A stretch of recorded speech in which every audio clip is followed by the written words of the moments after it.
standard 12th. Today we'll deal with aggregate supply. On the last class we had done aggregate demand and its components. What is aggregate supply? So the total flow of goods and services produced in a country during the year is referred to as aggregate supply. That means जितने भी goods and services एक देश में एक साल में बने हैं वो आपके क्या हो गए? Aggregate supply. ये Keynesian theory of income and employment के बीच में आता है एंड यहाँ पे कहते हैं कि जितना भी हम सप्लाई करते हैं दैट इज एग्रीगेट सप्लाई, ये हमेशा आपकी इनकम के इक्वल होता है। अभी एक शेड्यूल डील करेंगे, उससे क्लियर हो जाएगा कैसे AS is equal to Y। अब इसका डेफिनेशन जो आपको लिखना है, write down the definition and copy it from the board. Okay,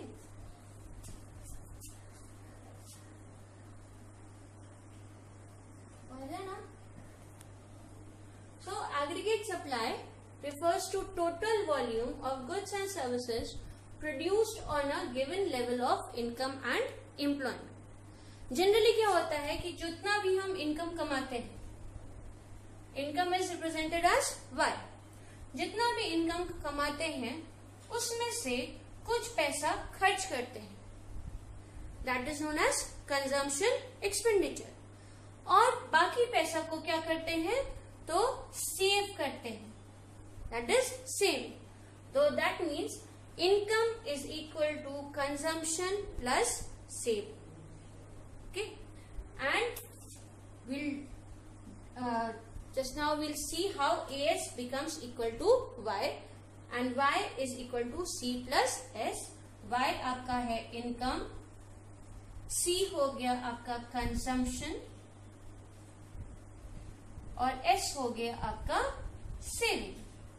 suppose आपकी इनकम 5000 है, उसमें से आपने 4000 खर्च कर दिया, कितना बचा? तो that is 1000। Okay, now will do with the detailed schedule, जिससे आपको और क्लियर हो जाएगा कि AS कैसे होता है और कैसे वो Y के इक्वल होता है।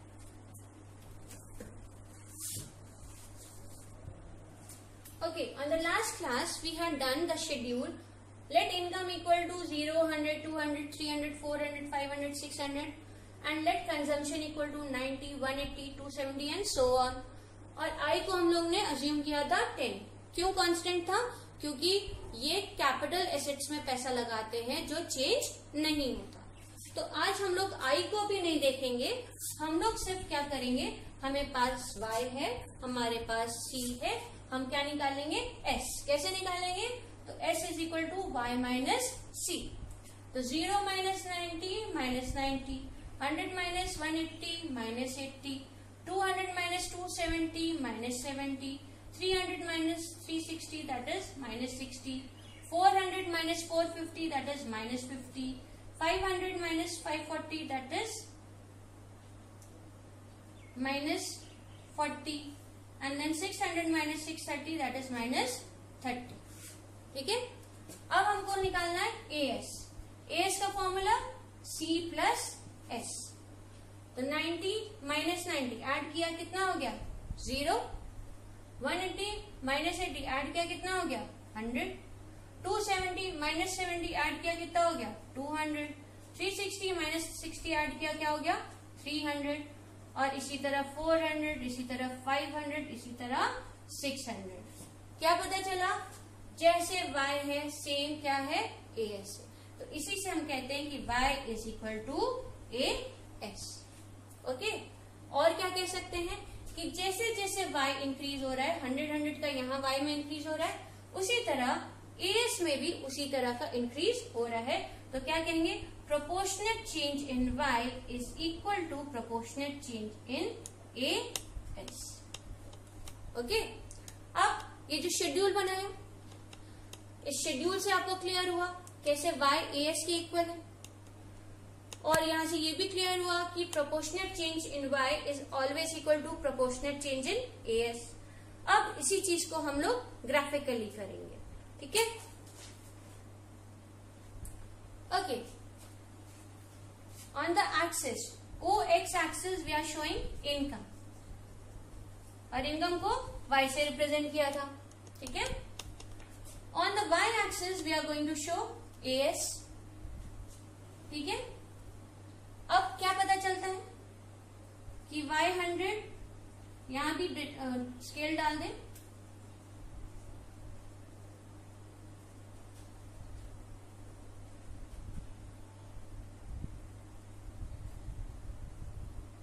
पॉइंट्स प्लॉट करेंगे तो क्या होगा, it will be a straight line, ठीक। और क्योंकि ये स्ट्रेट लाइन है हमेशा किस पे होगी, 45 डिग्री पे होगी। क्यों होगी, क्योंकि जितना चेंज AS में हुआ उतना ही चेंज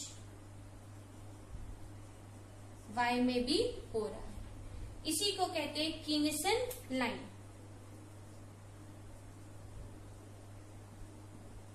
किस पे होती है, हमेशा 45 डिग्री पे होती है।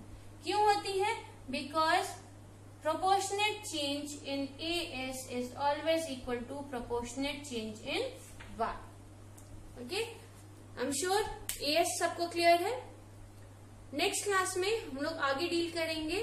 Till then, do copy all the important points. Have a nice day.